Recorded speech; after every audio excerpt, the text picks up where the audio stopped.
Power on.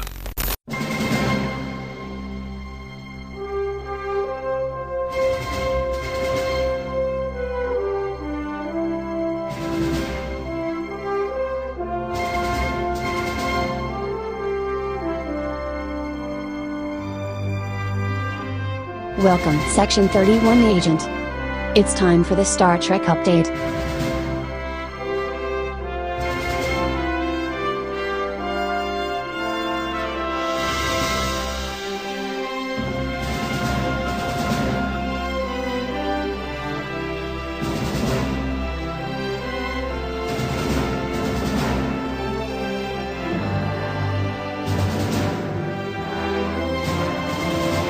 And here's your host, Brian Sovryn.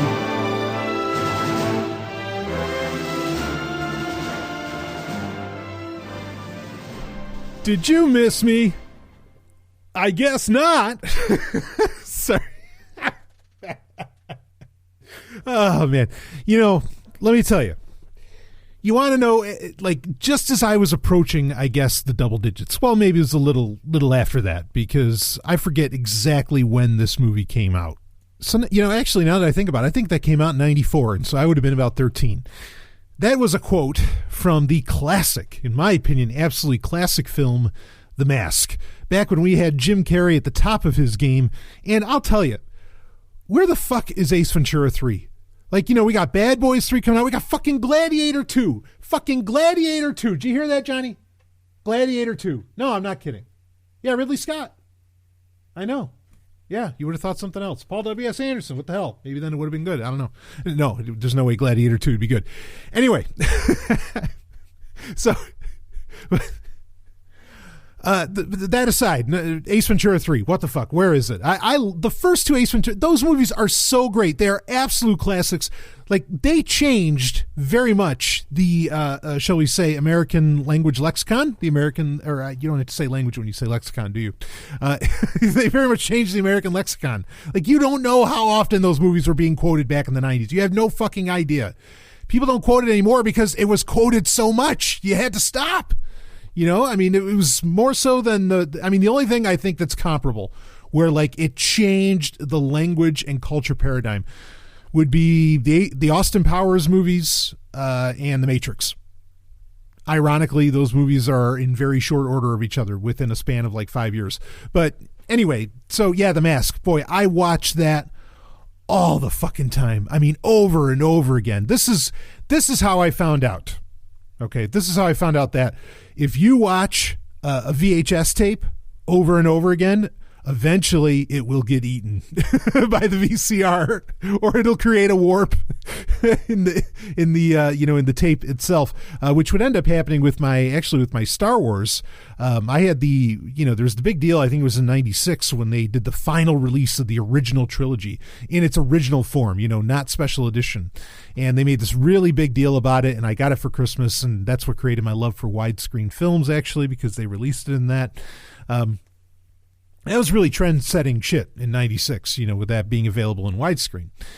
And like Return of the Jedi, which is my favorite Star Wars film still to this day, I ended up like it would get warps in it, and boy, I'll never forgive myself for that. But now, we have a million better ways of preserving these films, so whatever, I don't have to worry about that so much. But that was when I first, the first tape. So before that, I knew that it was possible for anything that uses magnetic tape to get eaten or to stretch and create sound or visual problems in the case of VHS tape. Mortal Kombat, the album, holy fuck. Did I play that thing right and fucking left? And in fact, Angry Video Game Nerd did a review of Mortal Kombat Annihilation. No, don't worry. I know what you're thinking. You're like, oh, Stallion's taste in movies is terrible. And folks, this is your Star Trek update. We're going to get into Star Trek. Don't worry. But I know what you're thinking. You're like, oh, Stallion's taste in movies is terrible. He's going to say that Mortal Kombat Annihilation was a good movie. No, I readily admit that movie is a piece of shit. And that review just highlighted it so much. I got to watch it again just to know. I think I have the Blu-ray. I have to watch it again. But anyway, but in that, they actually talked about Mortal Kombat, the album, which not the soundtracks to the movies, Mortal Kombat the album, which was done by what would be like this super group called the Immortals, which is really just a bunch of like European DJs all kind of getting together. And it is just one of the, I mean, this is a, what's the word I'm looking for? Not prototype, maybe archetype. Like, if you want to know Eurohouse dance music and all that, like, this is as good as it gets. And in fact, I think like CNC Music Factory and a whole bunch of those other, groups that were kind of popular in the 90s, they would just end up ripping and lifting off of Mortal Kombat the album. It's that fucking good. I mean, it's brilliant, that damned. And you could still listen to it to this day, and it's badass. I work out to it regularly. So, in fact, I was driving around in my Jeep the other day and blasting that. Speaking of that, holy shit. So, a little tech news for you before we get into the Star Trek update. And we got a lot to talk about in this. I mean, we got a lot to talk about in this Star Trek update. A lot of news, a lot of reviews, got a lot to do. But speaking of that, so anyway, what I have a 2007 Jeep Grand Cherokee Laredo. And I was driving it the other day, went a good distance, and the check engine light came on, and I'm like, oh, what the hell? This thing's running like a dream. Like, what? Why is the check engine light going on? I don't need this, and believe me, I really don't need this. It's not like I can afford to get fixing this thing. Anyway, I'm like, I bet it's something small, and that's usually the story when you get the check engine light, and you can connect to the OBD2 port and find out what's going on with it. So I didn't have an actual OBD2 reader with me, to be able to see what the code was, and I was like, ah, fuck. And so I ordered one on Amazon, just a little China job, $10 that does Bluetooth, so I could connect to my phone using the app Torque Pro. Torque Pro, great app. I'll tell you more. But yeah, I mean, funny thing is that I'm, just kind of looking into it. I'm like, let's see what could happen here. And I found out that with a Jeep, now I don't know what other cars can do this. Maybe yours can, maybe there's other ones that can. And if you're wondering why I'm driving a car from, that actually has an OBD2 port, considering how stringent I am about driving, pre-96 cars, desperate times call for desperate measures, folks. and you don't, you don't, what is it? You don't kick a gift horse in the mouth or something like that. Anyway, yeah. So anyway, where was I with this? Right. So I find out that if you don't set it to ignition, but just set it to on. There's ACC on and start, right? If you set it to on 3 times really fast, okay, and you turn the key really fast, there's a little display that usually will tell you, gives you like the odometer, will tell you like temperature and things like this. It will actually do an onboard diagnostic, and it will give you the codes, the error codes that the car is experiencing, in this case, my Jeep. And I was like, holy shit, this is great. I don't even need the OBD2, reader connector. And so I looked it up, and then I'm like, okay, well, what's this code mean? I looked that up, of course, and find out that it's oil sensor pressure, or oil pressure sensor. And so I'm like, okay, well, where's the cable that connects that? Because I bet the cable just got loose. And I look it up and find it, and bammo. And that's exactly what it was. And so, I pulled out the I pulled the connector out, which, not the wiring was bad or anything on it, but it felt loose. I pulled that out, plugged it back in, turned the car on. No more check engine light. But I still did get that little $10 OBD2 reader that connects via Bluetooth to my smartphone. Now, I have a couple things to say about this, but I wanted to, maybe at some point I need to talk about this on a proper Sovereign Tech Prime episode or something. But anyway, you can install, there's a bunch of these different apps that can connect to OBD2 readers for your smartphone. For Android, probably the premier one, and it's been around for a long time, and it gets constant updates. It's really great. Is actually Torque Pro, or you can get the light version, but if it's $5, I mean, for fuck's sake, give the app developer some money. They're be glad they're not serving you ads and malicious shit. So anyway, Torque Pro, I'm running that. I'm like, oh, you know what? I'm like, I know what this thing can do. I mean, it's been forever since I've owned a car, so it's almost like new to me. Like I have to remember all the old ways. And even though I still know how to work on a car, but anyway, I was like, oh yeah, I can just run this all the time, and I could leave the little sensor, the OBD2 thing, plugged in, Bluetooth adapter plugged in.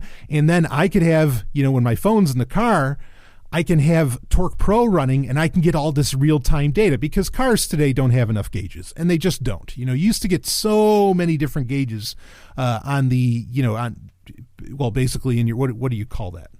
Your information center or whatever on the dash, whatever the fuck they call that now.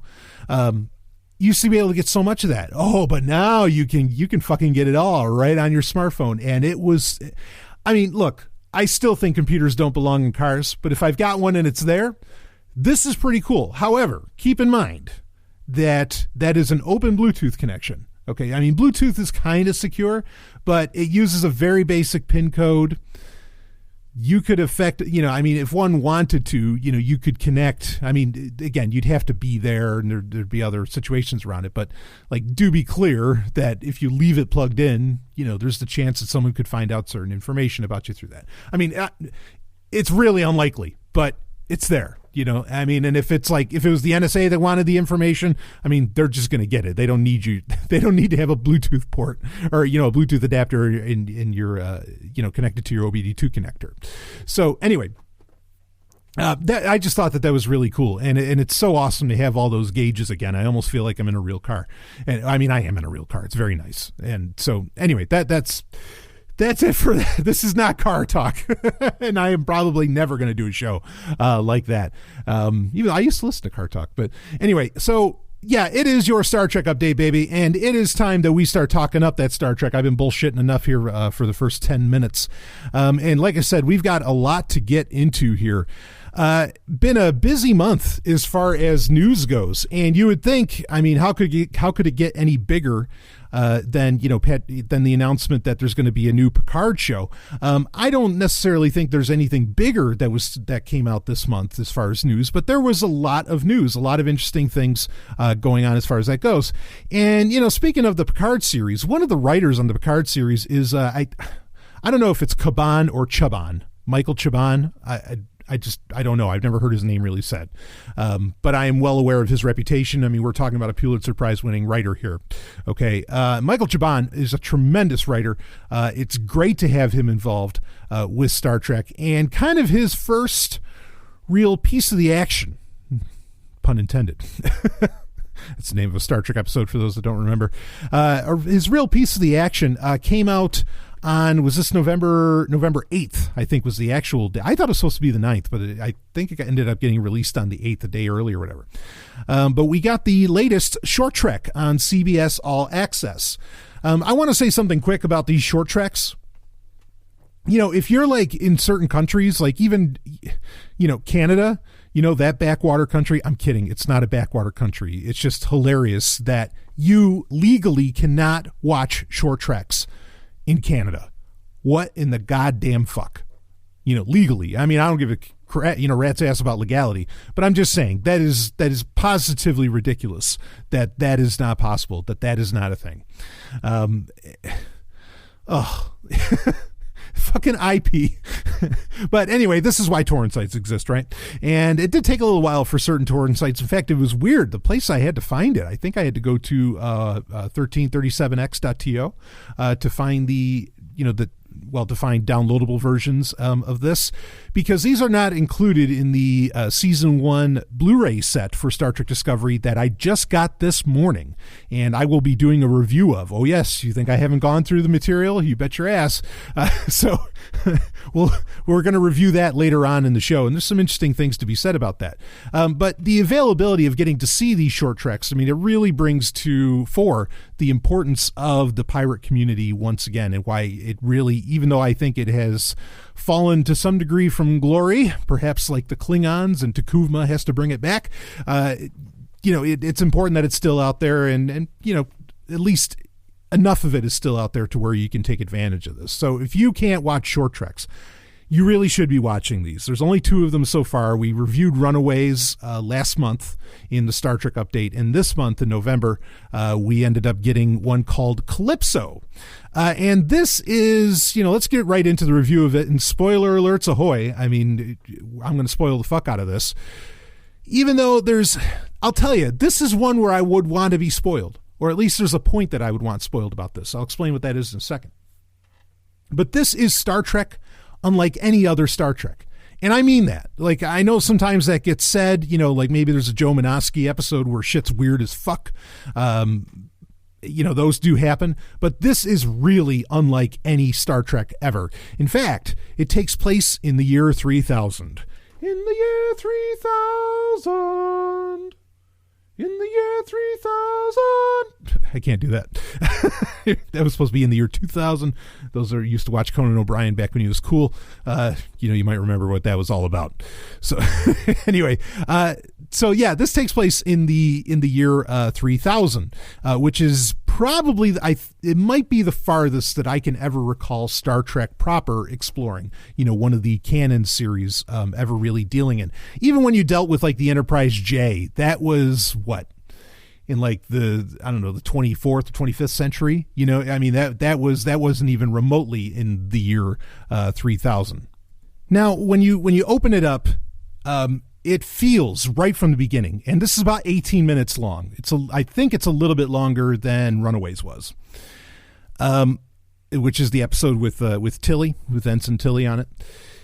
Anyway, this opens up very haunting, and in fact, because it has that air, and it feels, honestly, it feels very Black Mirror. It really does. Feels very Black Mirror, and because of that, the whole 18 minutes, I'm kind of watching it with a sense of dread, and I don't like this. Like, I mean, I'm glad that they're experimenting and we're getting Star Trek like we've never seen before. That is really cool. I am not opposed to that at all. But what I would have liked, I would have enjoyed reading a review ahead of time where, you know, at the very least you find out that everything's kind of fine at the end. Okay? Because the whole time I'm watching it throughout this 18 minutes with Calypso, I am expecting like some kind of, you know, you're watching a YouTube video and then suddenly The Exorcist, you know, pops up, right?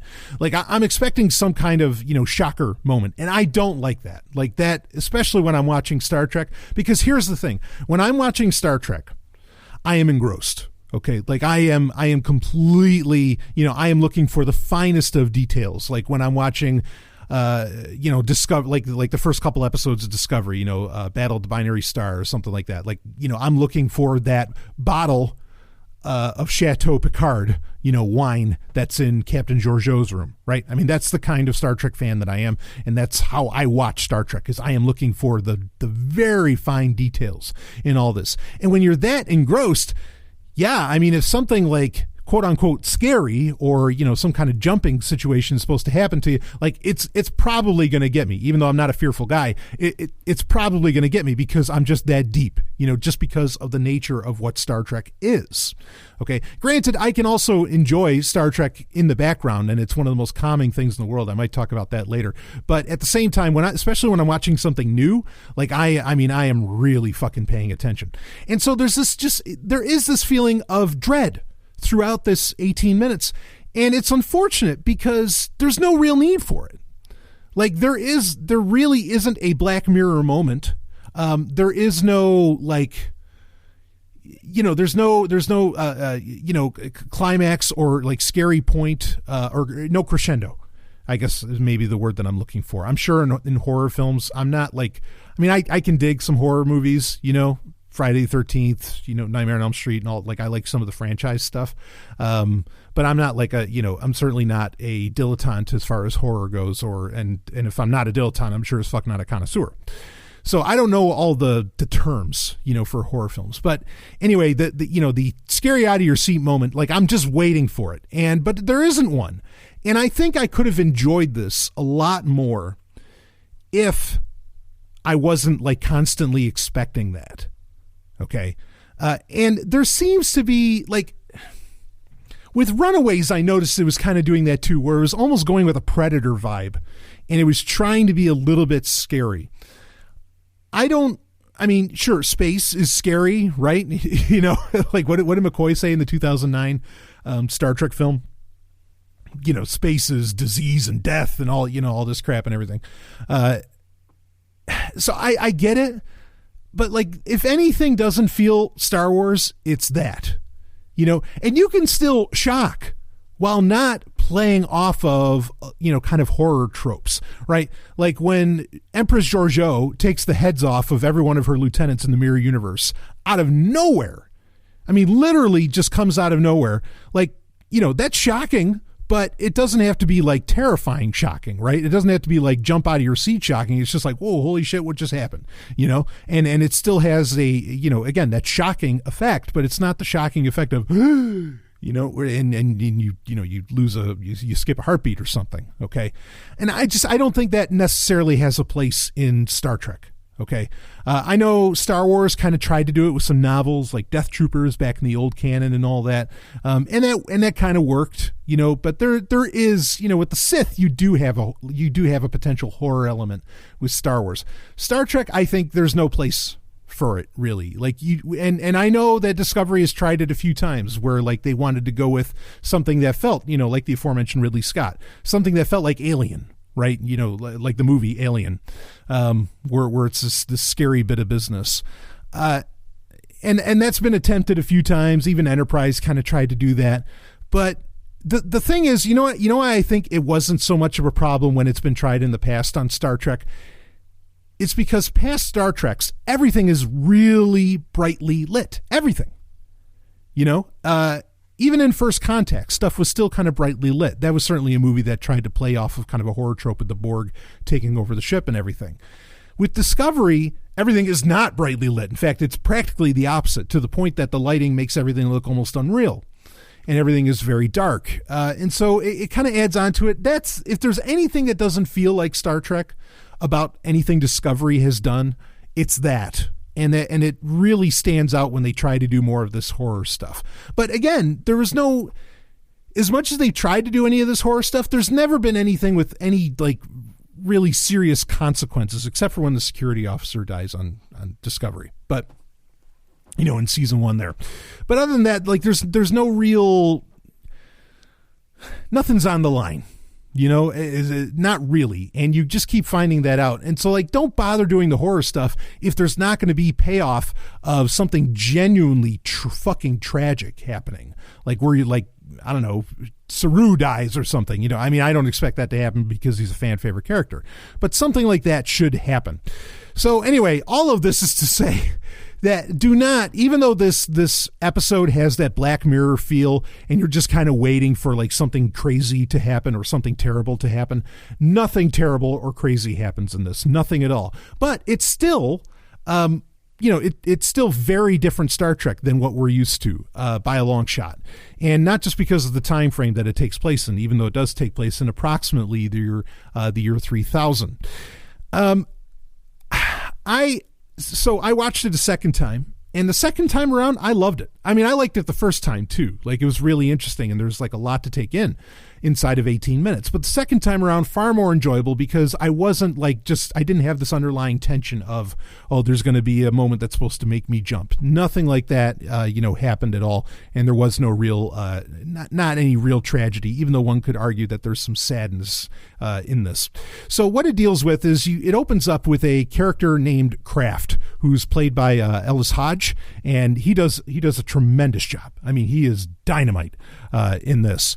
And he is in an escape pod, and the escape pod ends up floating by the Discovery, the USS Discovery. Why? Well, I mean, you find out that Kraft is in some kind of war with some, it sounds like other humans, because it opens up with like seeing Betty Boop, and he describes at some point to the AI named Zora, which has evolved over 1,000 years on Discovery, that is brilliantly done voiced by Annabelle Wallis, and she just knocks it out. I mean, you really get emotion out of just a voice. It's pretty amazing, with no person there. Even though there's a moment where there's kind of a physical representation, and you do get plenty of emotion from that. You get one tear. So anyway, he does describe that like there's these others that he's talking about that he's at war with, and they love stuff from the old time.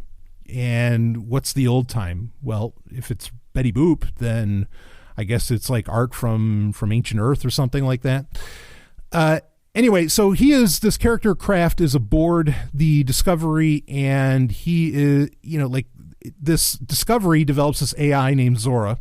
We have they give you no details about how any of this stuff happens. All it does is it tells this little story. We're probably going to get some payoff around this in season 2, because it turns out the Discovery, Zora feels that she has been ordered to stay in position wherever Discovery is until, she gets commands to do something, to resume or whatever. And it's been 1,000 years, and whoever was captain of the Discovery obviously can't give her the order. The person's been long dead. But she just stays there. And even when Kraft says, hey, could you take me to my homeworld? And she says, no, I can't leave here, but I do have a warp shuttle that you could use, blah, blah, blah. Anyway, bottom line, so you can just watch it. Okay. I don't need to explain everything, but there is kind of a love story between an AI and a human that ends up getting put on display, which is an interesting exploration of AI. It does fit in with, and effectively at the end of it, like Zora realizes, Kraft can't fall in love with her. He has a wife and kid and blah, blah, blah. And he just wants to leave. And so, she ends up giving him the last shuttle aboard Discovery to take to go home. And he does. And he leaves at the end. The playing nice and sympathizing with AI that I have talked about is a very strange undercurrent of story and theme that exists within the new Star Wars canon since Disney bought it. Felt like that was getting played up here as well on Star Trek. Not that Star Trek hasn't been very kind to AI in the past. In fact, the Next Generation, just with Data, Lal, the nanites, the exocomps. Do you remember that episode? I think they were called the exocomps, where they were the little like repair droids that end up becoming sentient and so on. The Next Generation was really, really gracious. Just, watch the episode from the second season, Measure of a Man, and they lay that out. But there is this weird, I almost feel like somebody in Hollywood has become obsessed, or like Hollywood in general has become obsessed with Rocco's Basilisk. And they're trying to put it in all of their stories. Rocco's Basilisk is the idea that a future AI would do everything in its power to keep itself from coming into fruition and creation, and that it would have effectively developed like Skynet, and it would have time travel abilities or whatever, and it would if you are something that tried to keep this AI from coming into fruition, it would punish you in the past. That's the basic gist of Rocco's Basilisk. Look it up if you don't know about it. It's not something that should be lightly talked about. I do think it's bullshit, but it's not something. Anyway, it's not something that should be talked about lightly.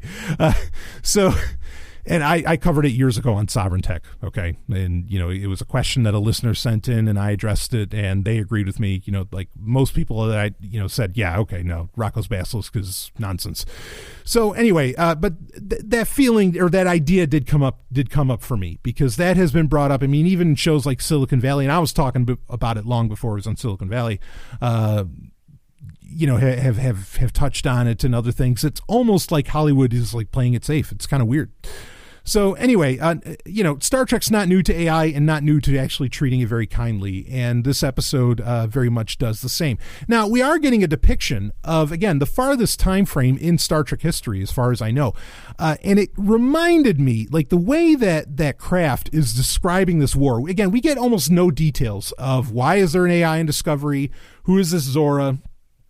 Who is this Kraft? What are his people? It sounds like you get an idea of where he comes from based on a tattoo that he has, and Discovery recognizes that. But then, when Discovery knew about the planet, there were no humans there. So things have changed. Anyway, it sounds like there are two factions of humans. That's kind of the gist that I got from watching this episode.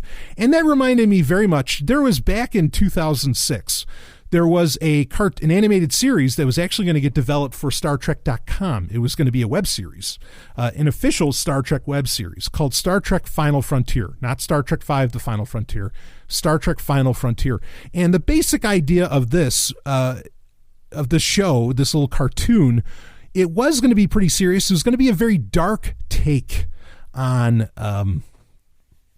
Star Trek in general. And it would deal with that there would be, in the 27th century, there was going to be a war between the Romulans and the Federation. Not again, because the original Romulan war was with Earth, that was pre-Federation. But there would be a Earth or Romulan Federation war. And this war would end up using omega particles, right? Which, if you remember us talking about the omega molecule, or, particle or molecule, whatever, that we talked about in the October Star Trek update. They were going, like there would be detonations of that I guess the Romulans would use, and it would effectively split the Federation in two because there would be huge swaths of space that you could not travel within. Okay, and so the Federation would, effectively a lot of warp drive just really wouldn't be usable. So this series was going to deal with, like the Federation being broken up. And I think they were pretty clear, if I remember right, when they were talking about this, they were pretty clear that it was going to be split in two. And I almost wonder if this is playing off of that idea. Granted, it's further in the future than what, it's the 25th century, I think, when the Romulan War would end up happening. And the show itself was going to take place in the 26th century, like in the 2500s, right? So this is even further than that. But I wonder if they're playing off of that. And in fact, if I was Alex Kurtzman, who's, the Gene Roddenberry / Rick Berman of Star Trek today, if I was Alex Kurtzman, I would be looking at a lot of these penned ideas that were getting developed for Star Trek after Enterprise went off the air.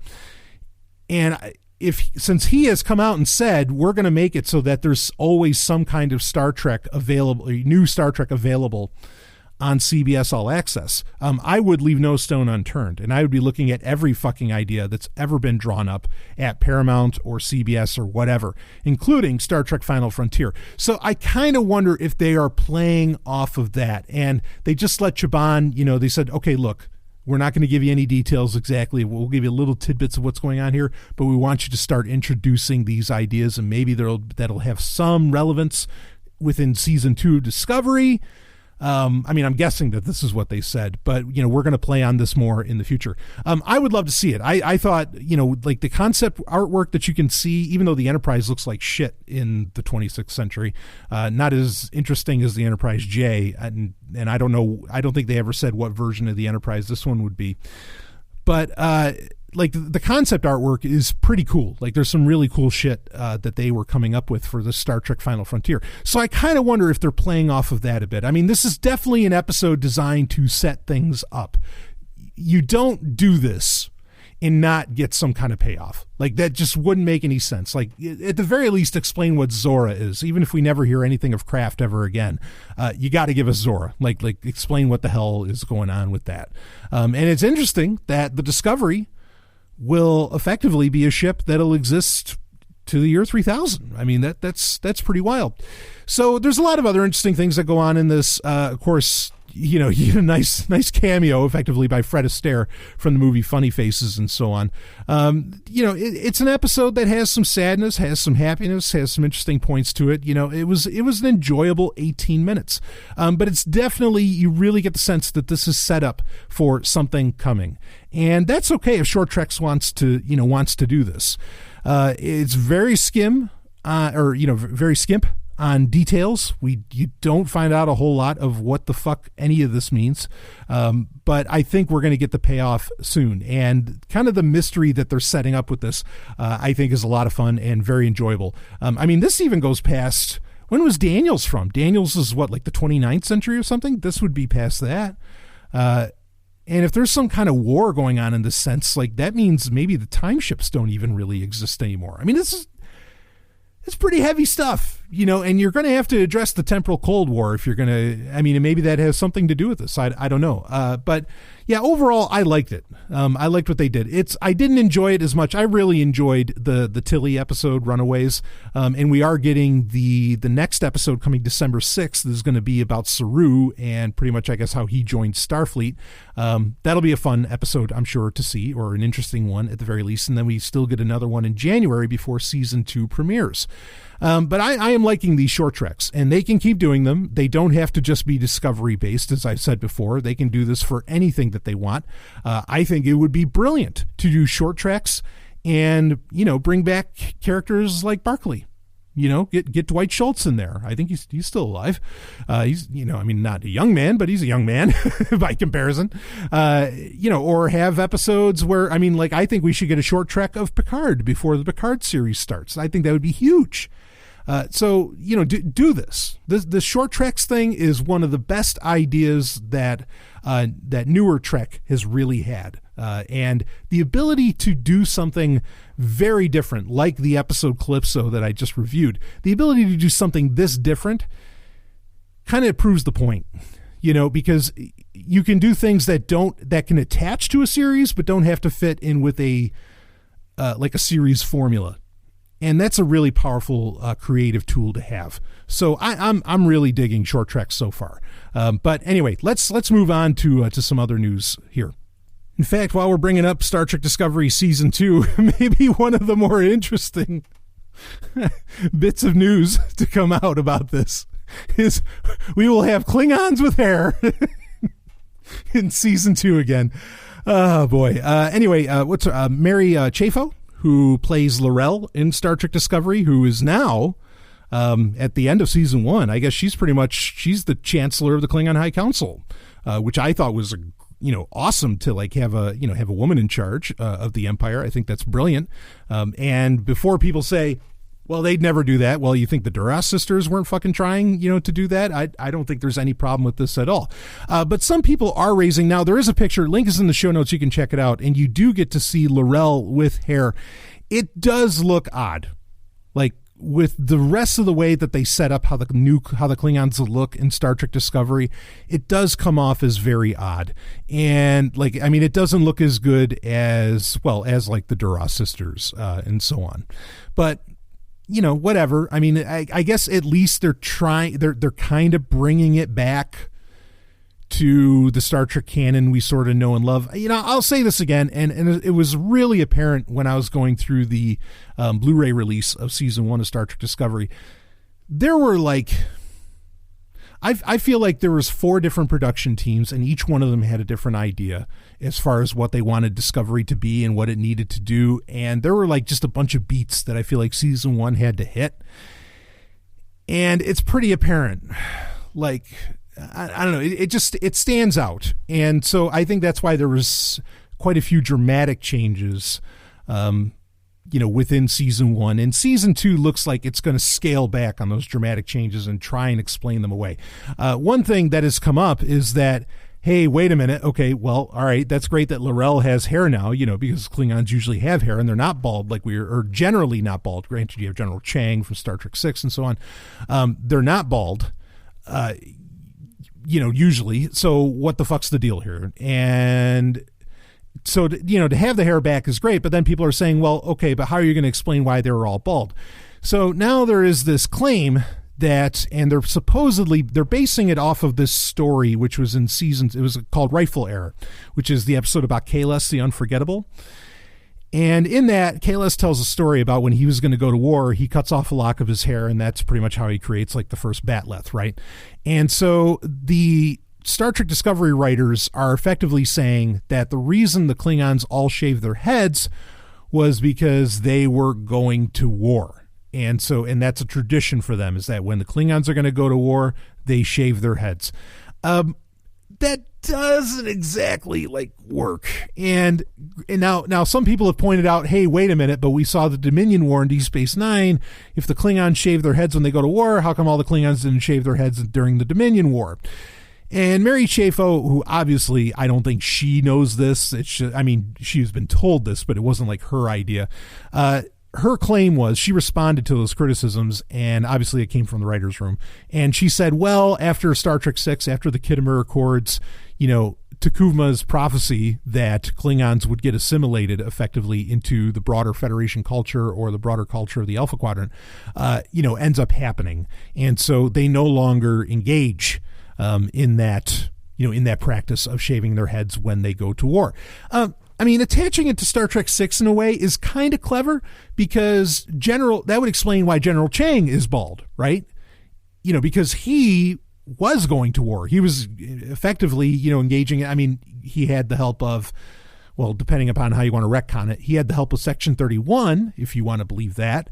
That Admiral Cartwright and all of them were actually Section 31 and trying to stop the Khitomer peace accords from happening in Star Trek 6, which is kind of the whole crux of that movie.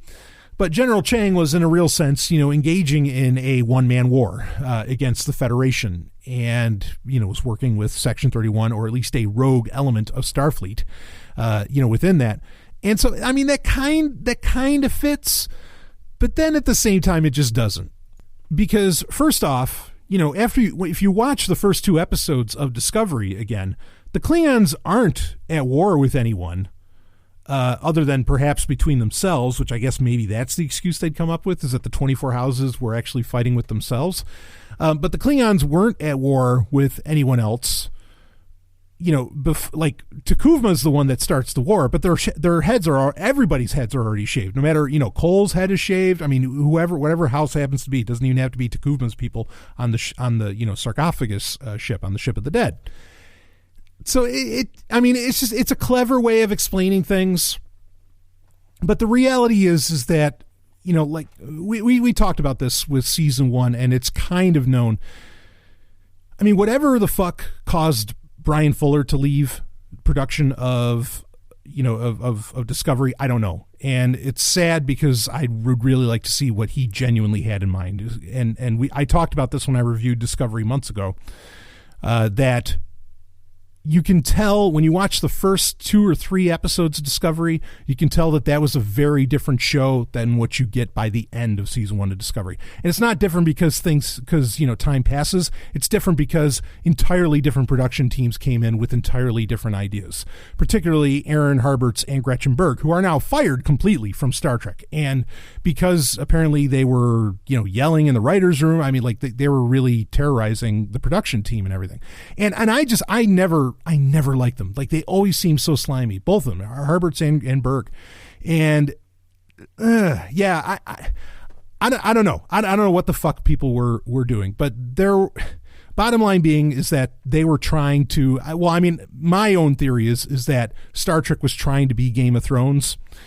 And that's just a losing proposition. Only Game of Thrones is Game of Thrones, and it should stay that way because fuck Game of Thrones. But, just leave it at that. Star Trek is Star Trek. It doesn't need to be anything else. It doesn't need to mimic anything else. As hard as I think Discovery was trying to do. Granted, let's be clear here what the greater thing is. How many people that watch Game of Thrones, especially the first couple seasons, were saying, oh, the Dothraki are just the Klingons of Game of Thrones. Right. Star Trek is the greater fucking product because you're not saying that, oh, the Klingons are the Dothraki. No, motherfucker. The Dothraki are the Klingons. And damn right. That's because Star Trek sets the cultural trends, not fucking Game of Thrones. And so it's really an insult that it was trying to be the other way. At least that's my opinion of what was going on. We'll talk more about that when I do the review of the Blu-ray, the season 1 Blu-ray set for Star Trek Discovery. So anyway, we're getting some kind of stupid, after the fact retcon explanations of the hair and whatever. I don't know. I would, if they want to make things right as far as the Klingons, we need to see Klingons that were affected by the augment virus. That was in season 4 of Enterprise. If you remember that they explained why in the original series you'd have Klingons without ridges and so on, forehead ridges. They came up with actually, I think, a really brilliant bit of retconning there. Like, that's one that worked as to where this hair thing is just, come on, you're give me a break. But at the same time, at least I'm glad they're trying to talk to the fans and explain shit to them. At least they're trying. I will give them that. And nothing against Mary Chaffo. I think she's great. Her playing of L'Rell has been, almost sexy, frankly, which is saying something. So anyway, let's move on to other news from that. This is an interesting bit of business. In fact, I'm going to read a little bit of the story here. I got it from TrekCore, TrekCore.com.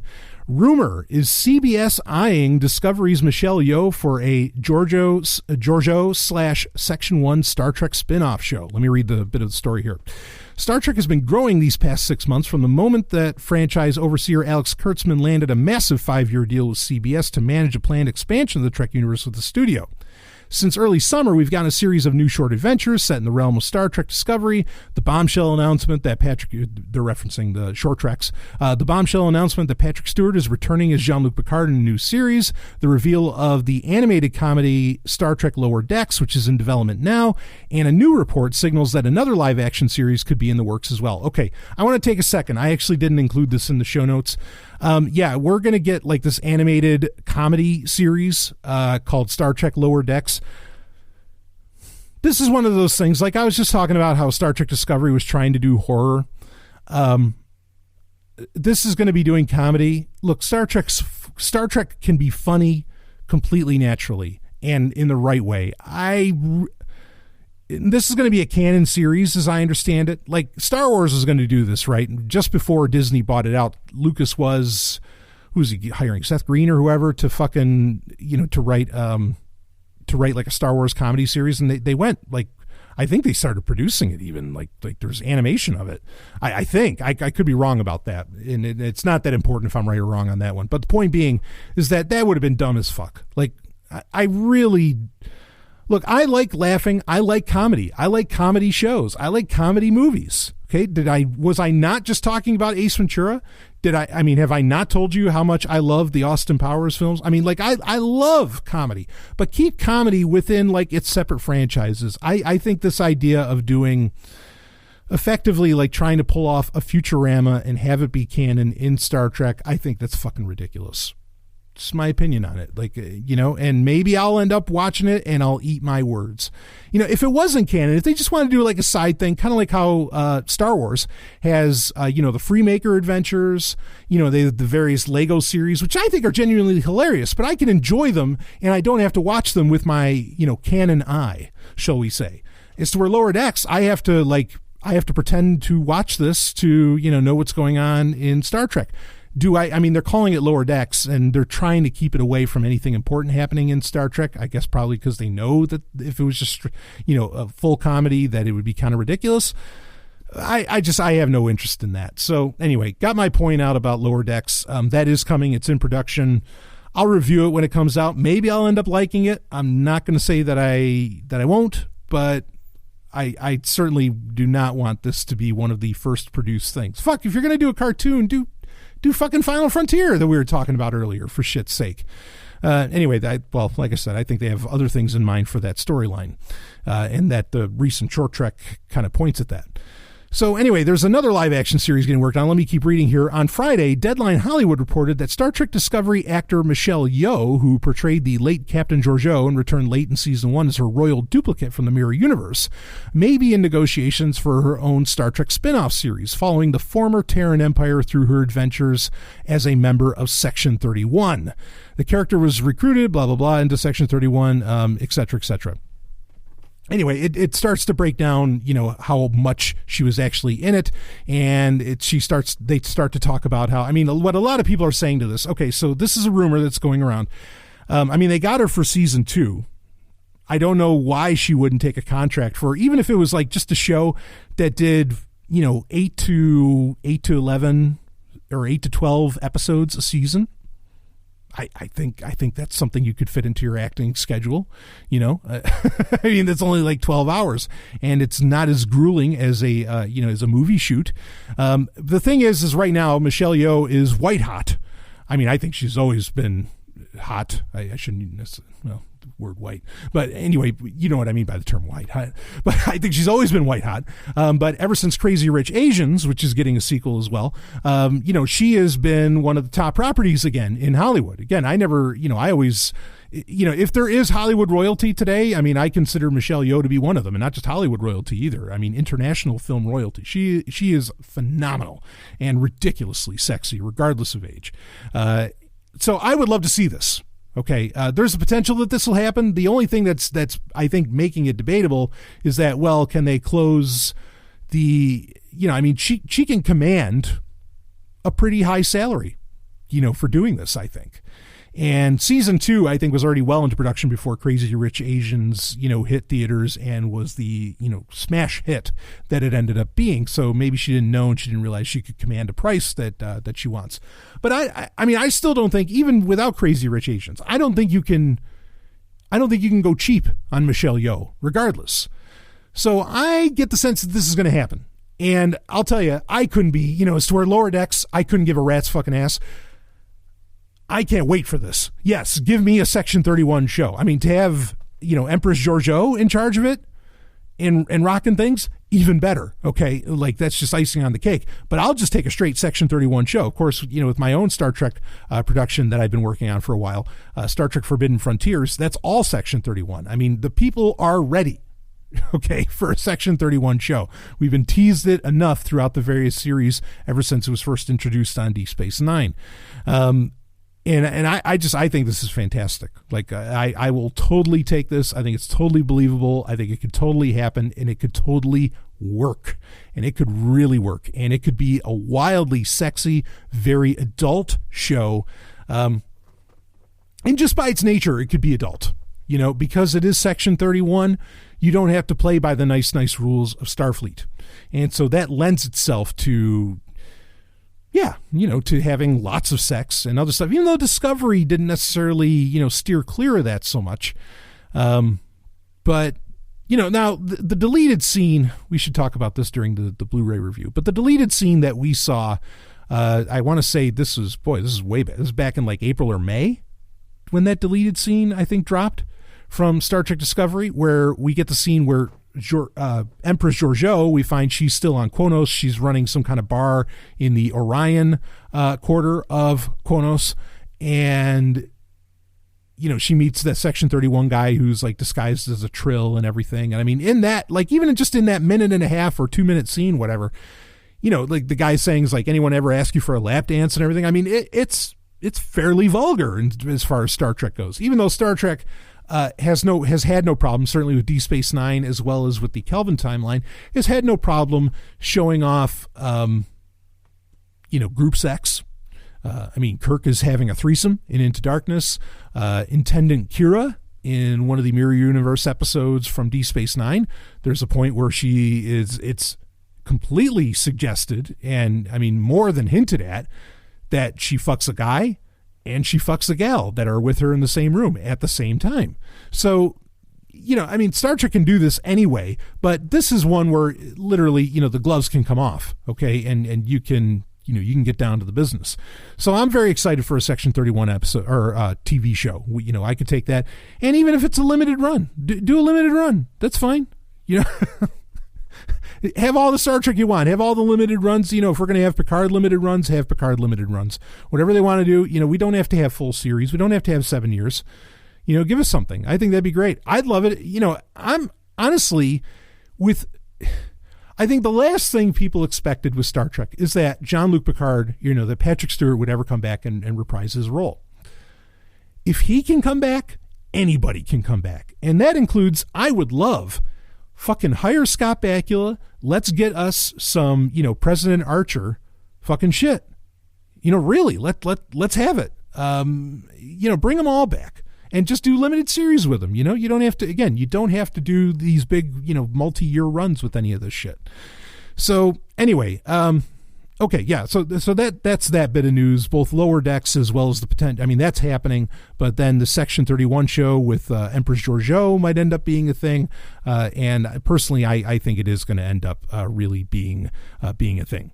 Well, anyway, going with the aforementioned Deep Space Nine, I want to get into this last bit of news, and then we'll get into my review of Star Trek Discovery Season 1 on Blu-ray. And this is, so I pre-ordered this a while back, and that is there was a Kickstarter. When did that start? Like in 2016, 2017, whatever, and it did very well.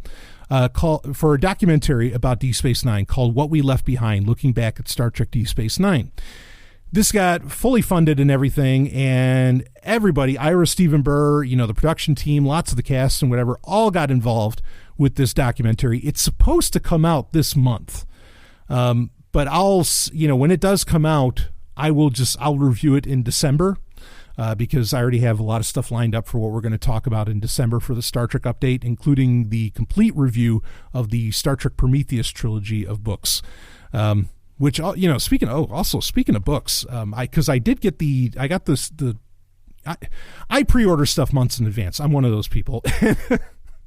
And Discovery Season 1 came in today on Blu-ray, but then also I got the second book in the Encyclopedia of Star Trek Ships series by Eagle Moss. And this one covers the TNG era. It's from, what's the dates? From 2359 up, I think, that this one does, and well into the future. And that is a beautiful collection. I might review both of those books in the December Star Trek update, because the January Star Trek update, we're going to be talking Discovery Season 2, and we're going to be talking it hard, along with other things. So anyway, so we're pushing back and lining up a lot of stuff for December, so that'll be a hot one when the Star Trek update comes out for that. But yeah, What We Left Behind is supposed to be, that documentary is supposed to be coming out this month, if I'm not mistaken, but it hasn't been, at least I haven't gotten it yet. But there's been some news about some of the special features that are going to be included in this. And one of the things is actually an anime, as I understand it, it is a full-on animated episode for a D Space Nine Season 8. D Space Nine originally went 7 seasons, and this is for a Season 8. And not only that, but they actually created an entire ship called the USS Emmett Till, which is going to be captained by Ezri Dax.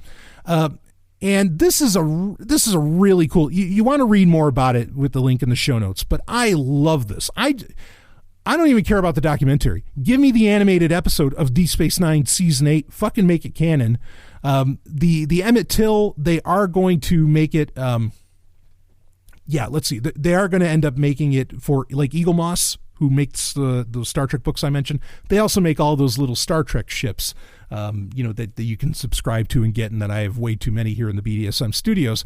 They are going to make one for the Emmett Till. Now, in the novel series that takes place after Star Trek Nemesis, that Simon & Schuster had been doing forever, Ezri Dax does end up becoming a captain of a starship. In fact, she becomes a captain. It's the Vesta class, the USS Aventine. And actually, Eagle Moss came out with a model of that. I don't know if the Emmett Till is going to, fuck with that continuity, but, they're the books and they don't exactly count. The Aventine was a really cool ship because it had like that quantum slipstream drive that was faster than warp, which was really interesting. But anyway, the Emmett Till looks awesome. You can get a look at a picture of it. It was designed by John Eaves, who actually did work on Star Trek Deep Space Nine in the past. So it fits. It looks cool. I will probably want the little model of it when it ends up coming out. I always thought Ezri was so hot. Jadzia, of course.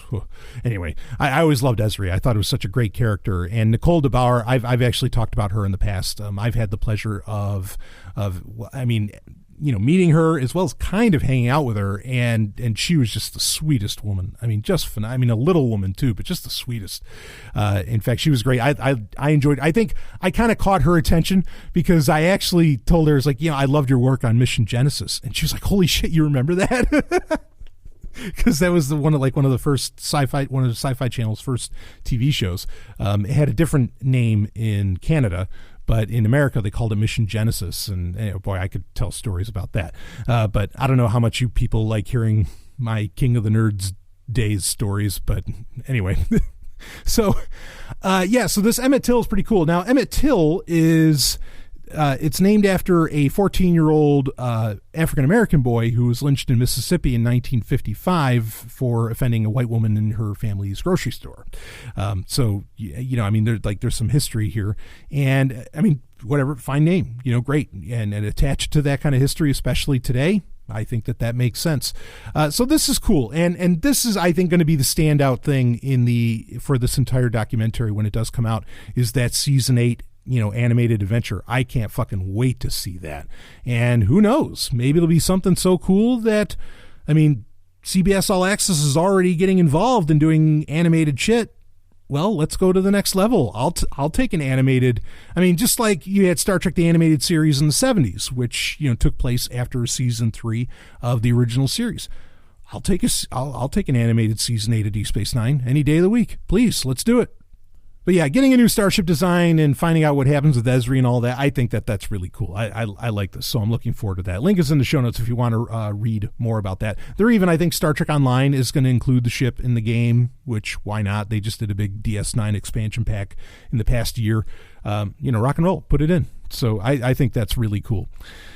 Anyway, okay, I think that does it for the news for this, and we already did our review of the episode, The Short Trek Calypso, for November. Let's get into what's probably the biggest Star Trek release for November, that being the Blu-ray set for Season 1 of Discovery. Now, also, it was, released on iTunes and everywhere else, so Star Trek Discovery Season 1 is now available to the masses. You don't just need to have it on CBS All Access or, torrent it. Anyway, I have to admit, so I got it in. The case, it's a pretty slim case for a season. I remember when Star Trek The Next Generation came out on DVD for the first time. Was that back in like 2001? It had to be then. Remarkable. I mean, the DVD set, and however many discs that was, I think there was like 9 discs. The classic Star Trek Next Generation DVD set. You can get one now that's pretty slim, but at the time, it was $100. $100 for one season. Now you can buy the whole series for $60. But it used to be for one season, you had to buy 7 seasons. I mean, wow. Granted, it was a great presentation on the DVD. But anyway, the case for it was like that silver case with the different colors, of command and so on. It was huge. Like it took up a lot of shelf space. This is a very slim case. It does fold open to which by the way, the DVDs are available as well, not just the Blu-rays, but I'm a Blu-ray guy. It opens up to have a, really nice, kind of like double page spread. On the slip cover part of it, has a little sticker that says over 2 hours of special features. We are going to talk about those special features. And for some reason, they felt compelled to put a sticker on the case that says certified fresh Rotten Tomatoes. I guess they're worried that people thought Discovery sucked, and so they had to put a sticker on there that said Rotten Tomatoes says it's okay. I guess that's the thing. I don't know. I mean, like, who besides Star Trek fans are going to fucking buy, the Star Trek Discovery Blu-rays? Like this bit of marketing doesn't make any sense to me. I don't know. Maybe there's something more to that I don't know. And that's like a new thing in the industry. I have no idea. But anyway, so this has 10 behind the scenes featurettes on it. Comes, for the Blu-rays, it's 4 discs. And has all 15 episodes, of course. Does not have any of the short treks. It does have deleted and some extended scenes, and it also has any of the promos that were done for the various episodes. It's generally about 4 episodes per disc, and the menus and all that. I mean, they're fine. They're pretty standard fare. It's just kind of like showing and looping. That the opening sequence, credit sequence for Discovery, the music kind of plays that music that unfortunately has like those weird Game of Thrones notes, even though I think James Russo's score is actually pretty brilliant. It works, whatever. And you have multiple documentaries on each of the discs. Like there's different documentaries on each disc, which I think is a pretty good idea. A lot of times they'll just backload all of the documentaries onto like the last disc of a set. Interspersing them, I think was a pretty smart move. I was not necessarily impressed by all of the documentaries that were available here. Again, it is only 2 hours of bonus features. Overall, I mean, the presentation, all right, I guess I should say this. Let me start off with the good. The Blu-ray edition, I watched these live streaming on CBS All Access, and the quality was not always top notch. The Blu-rays, holy shit, do you see detail you will never see on a streaming service, or at least not unless you have a really great internet connection. I think the Blu-rays are totally worth it. The price, which I think it went for $35, it ended up being for season 1 is, I don't have any beef with that, problem with that price, even though, like I said, I pre-ordered it months ago. I think originally it was like $50, and probably in stores it is, but on Amazon it was only $35. That's totally worth it. You'd pay way more than that to get all of this content over the time that it got live released to pay for a CBS All Access subscription. So the price makes sense. But yeah, understand the only thing really worthwhile here is, the fact that you're getting season 1 of Discovery on Blu-ray. There are the added features, only 2 hours of added features. That's almost insulting. Granted, we've talked about this on Sovryn Tech before, how the lack of special features in home video releases today, it's a real lack. We had a glory days, I think, for about a decade with DVD. Those glory days have obviously died. There's just nothing that impressive available in this set. Now, to see the deleted and extended scenes, they are not included into the episodes themselves. That could have been, I would have done that. Like, one of the things that even got me into Blu-ray at one point was something that I consider, it shuffles between the number 2 and number 3 slot as far as what I consider the greatest show ever made. Obviously, Babylon 5 is top spot. But Spartacus, Blood and Sand. So the Blu-rays, and only the Blu-rays, actually have extended episodes. Like, they're longer episodes, and they're, uncut, which is hard to believe with a show like Spartacus is, as uncensored as that fucking show was. I would, to sweeten the pot with seeing these episodes, I really would have just I would have finished up the effect shots on the extended and deleted scenes, and I would have put them right into the episodes. And, even though, here's the thing, is that the deleted and extended scenes that you get, now some of them are kind of bunched up and they're ordered by episode. Like when you go on in the menu on the Blu-ray, when you go to the episode, if there's a deleted or extended scene or multiple there, you just click on see deleted or extended scene and then it'll show it to you. Or if it's a bunch of them, it'll show it to you. But there's barely like 10 of these. Let me see here. 1, 2, 3, 4, 5, 6, 7. Yeah, maybe there's 10. Okay, as far as the amount of deleted scenes available. And most of them are less than a minute or just over a minute. And there's nothing really special going on with any of them. The first deleted scene that you end up getting, and I want to talk more about the featurettes, I'll get into that in a second. The first extended, actually it's not deleted, it's an extended scene that you get is in the second episode, Battle at the Binary Stars. And it's an extension of where Takuvma is talking about, his childhood, aboard the Ship of the Dead and his family and everything. And it just kind of shows, but here's the thing, it's supposed to be showing you the Ship of the Dead or the sarcophagus ship in the sand on Konos or wherever that is. And, it doesn't, they didn't even finish the effect shot. You just get the little bit of extra words from Takuvma. And it's interesting, and you kind of get that scene in the Light of Kahless comic book miniseries that IDW did earlier in 2018. You kind of get it there. But this was, it wasn't on, this is the first deleted or extended scene that I watched, extra scene, whatever, that I watched, and it wasn't inspiring confidence. I'm like, oh boy, is this what I'm going to be dealing with? And that's really it. They're mostly just disappointing. And if anything, there's effect shots that aren't even done. And I guess they could be kind of interesting, but they're really not interesting.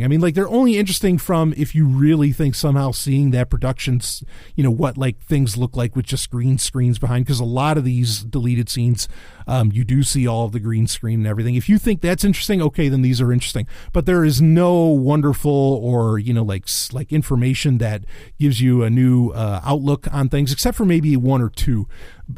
You might get kind of that, but you still know what happened. So anyway, so there's that one from Battle with Binary Stars. The next one is in the Butcher's Knife Cares Not for the Lamb's Cry. And in that, it's an extended scene where Voke and Laurel are talking about starving while they're trapped on the sarcophagus ship. And one of the character dies, and they're talking about eating the character. And Voke is saying, no, we're going to put him on the hull, just like we always do, and it becomes part of the armor of the ship and blah, blah, blah. And we're not going to engage in eating our own people. And then, at the end of that scene, you see where... Well, it says it's a bird of prey that's supposed to show up, but it looks more like a Katinga class or like a D4 or D6 battle cruiser that swoops in. That's the animatic that exists there. I don't know why somebody said bird of prey, but I guess you could call them whatever you want. So you sort of find out how they got off of the sarcophagus ship, but you already knew that they got off of there. And if they put that scene in, you could see why they left it out, because if they put it in, like the surprise that L'Rell and Voke or whatever got off of that ship, wouldn't have been there so much. So again, that's one that makes sense why it wasn't really there, and it does add a little bit, I guess, to what's going on, but not really. I mean, we still know the Klingons ate the humans, so whatever. Anyway, so that was just an extended scene. Next one was from Choose Your Pain, and in that you get like kind of an extended and a deleted scene, and there's a couple different ones, and it's just more about Saru, his thought process when he is commanding the Discovery for kind of the first time. Nothing special there, no big deal whatsoever. Not exciting. Next one is from one of the better episodes, or one of the more interesting episodes of season 1 of Discovery, that being Magic to Make the Sanest Man Go Mad, which of course had the character of Harry Mudd in it. And there's a deleted scene where Tilly, Stamets, and Lorca are locked away, and they're kind of talking between themselves about Burnham's plan, how she's going to kill herself so that Mudd has to reset the timeline and everything. Pointless scene. Utterly fucking pointless. Then there was another one for what's passed as prologue. There was a deleted and an extended. There's a couple different scenes in that. There's the one where Lorca is or now that we know he's Mirror Lorca, he's freeing all of his rebels from the various, pain amplifiers and everything, and they're all kind of turning blue. And that scene. Then there's Saru, and that's kind of just an extended scene. But then there's a scene where Saru is giving a little more of a monologue about how the Discovery is trapped in the mirror universe, blah blah blah. Then there's kind of an interesting scene where Stamets is in engineering, and he's talking to Saru and Tilly, and he's talking about how Dr. Culver, or Hugh, his lover, how he saw him. Had kind of a vision of him, or, whatever, and told him what to do. He's talking with them about it, and Saru and Tilly are looking at him like he's nuts. Like, that was kind of a scene, but, it doesn't necessarily add anything. Then the last round of deleted scenes was from Will You Take My Hand? And this is the deleted scene that we hope is actually canon.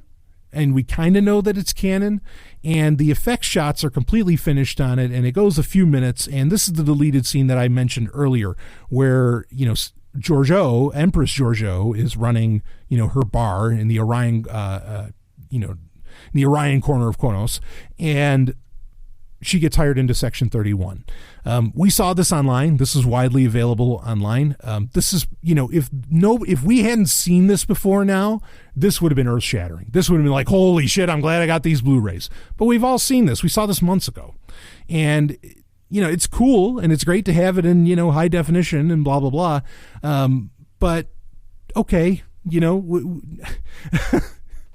like the cart leading the horse, I mean, we already knew about this, and so it doesn't come off as that exciting. If somebody didn't know about it, it would be quite a shocker, and you'd be like, holy shit, that was awesome. And it is a great scene. Like, it's a genuinely great piece of film.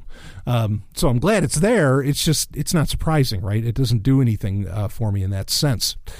So that's it for the deleted scenes, again, and extended scenes. Nothing impressive, and it chalk ups to maybe a whole of even 10 minutes, if that we get of this stuff. I mean, barely.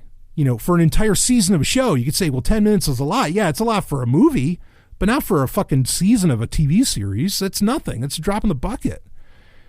So I was a little disappointed by that, but I'll talk more about maybe why that is in a second.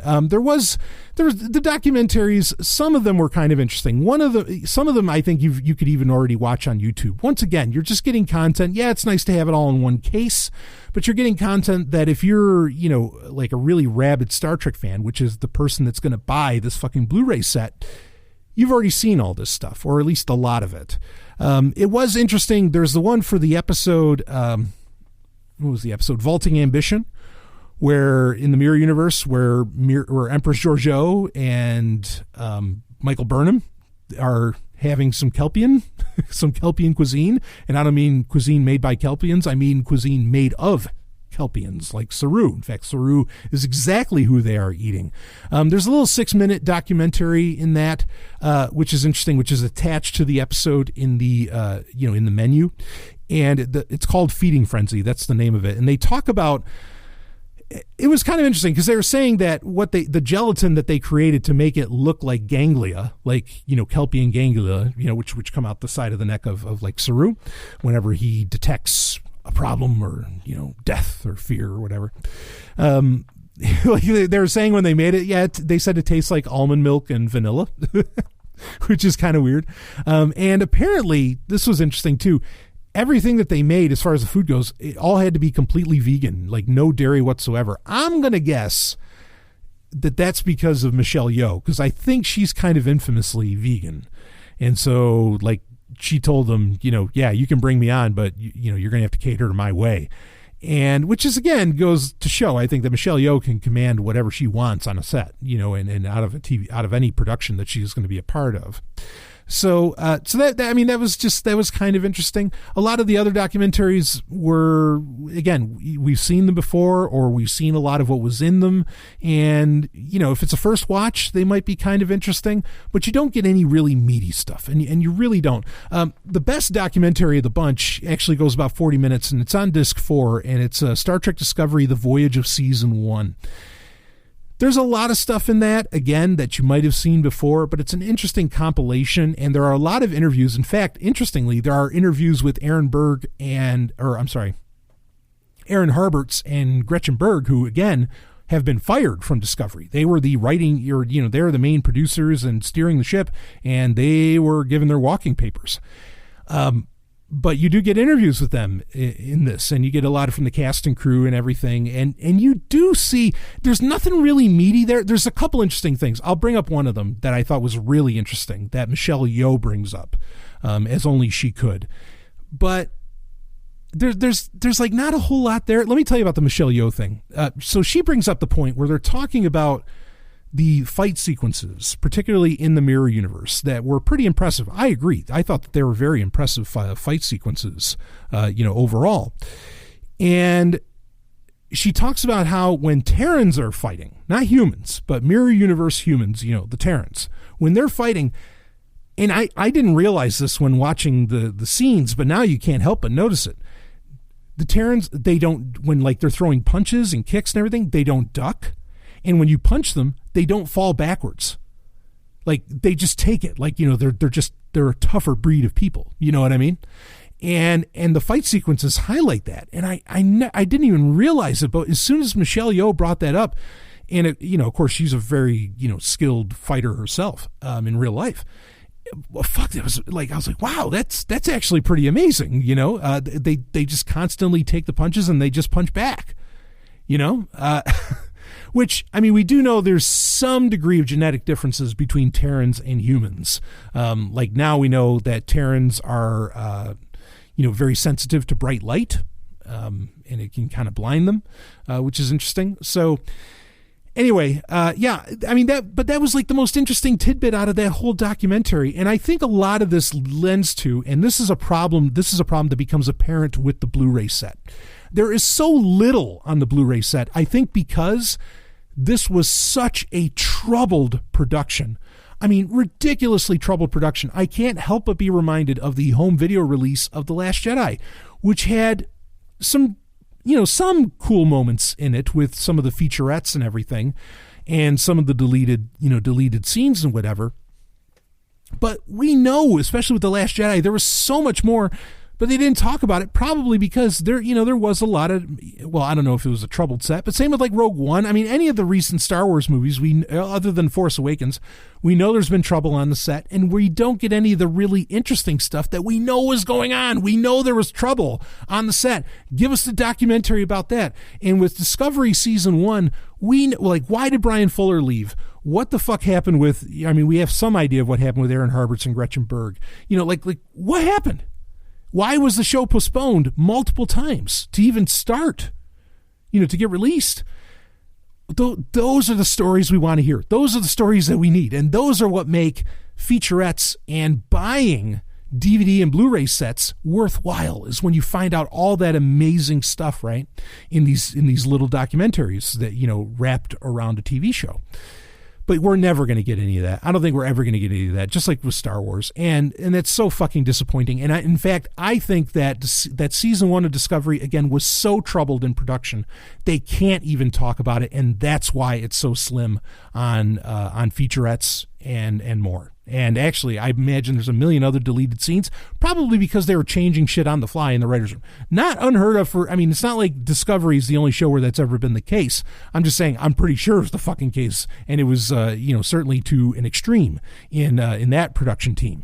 So it's disappointing, that, like, I think these stories, look, Discovery season 1 came out and it was good. We can enjoy it now. We can appreciate it for what it is. And I'll tell you, watching it back through a second time has been an infinitely more enjoyable experience. And there's so much more to take in. Like, just in the first episode, you don't realize that the first, when they're on that desert planet, Captain Georgiou and at the time, I guess maybe Lieutenant Commander or Lieutenant Michael Burnham.